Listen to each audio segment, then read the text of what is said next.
নমস্কার বন্ধুরা, আশা করি সবাই ভালো আছেন। আমার ভিডিও যদি আপনাদের ভালো লেগে থাকে তাহলে একটু লাইক আর ফলো করে দেবেন।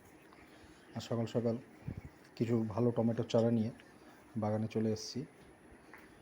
সকলেই কম বেশি নিজের ছাদ বাগানে বা সবজি বাগানে শীতকালে টমেটো গাছের চারা বসিয়েই থাকে।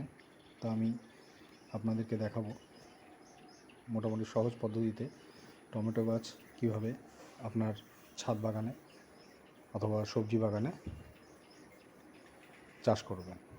এরকমভাবে টমেটোর কিছু চারা আপনি বাজার থেকে নিয়ে এসে এরকম 1 হাত দূর অন্তর অল্প গর্ত করে মাটিটা ঝুড়ো করে নিয়ে আস্তে করে চেপে বসিয়ে দিতে হবে এবং একটু দূর রাখতে হবে একে অপরের চারা থেকে, কারণ এই গাছটি যখন আস্তে আস্তে বড় হবে তখন ডালপালা ছাড়বে। একটু ফাঁকা জায়গা না থাকলে তাতে বেড়ে উঠতে কিন্তু অসুবিধা হবে। তাই আমরা একটু ছাড় রেখে দুটি গাছের মধ্যে আমরা চারাগুলো বসিয়ে দেবো এইভাবে, এবং পরবর্তী যে পরিচর্যা আমরা করব পরবর্তী এক এক ভিডিওতে আমি আপনাদের সাথে তুলে ধরব।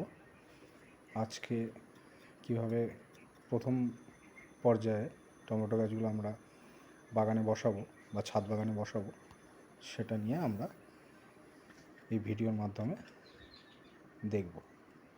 তাই আমার পরবর্তী ভিডিওতে লক্ষ্য করবে যে আমি পরবর্তী কীভাবে গাছের পরিচর্যাগুলো করছি। আজকের জন্যে এইটুকুনি থাকলো। নমস্কার।